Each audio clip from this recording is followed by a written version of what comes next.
you sometimes lose yourself in the data and the results and whatever, and what you miss is the sort of human tragedy that goes with it, hand in hand. And when we hear some of the examples that are put forward at scrutiny and meetings in public of really the human side of it, and the effect that it has on families and young people, I think that's probably what upsets me the most. I mean, it drives us to want to do better.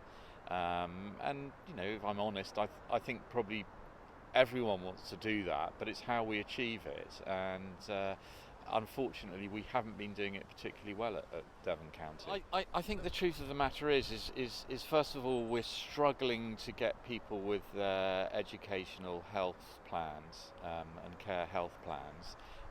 We're taking up to a year when people are put forward for an assessment.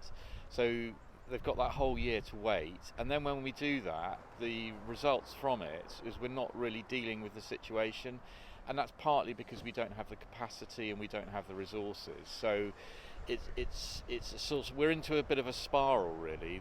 We've got a massive backlog of young people that we need to assess, and then when we do assess them, we can't actually give them what they need. One of the things we definitely need to do is we need to work more in partnership with our fellow authorities, our fellow agencies, and really sit down and think how we can deliver best the services that these people require. Absolutely, and I think there is a fundamental systemic problems that we have, and part of that, in my view, is when we started creating academies. We've had a fragmentation of the educational system in Devon. We didn't need it.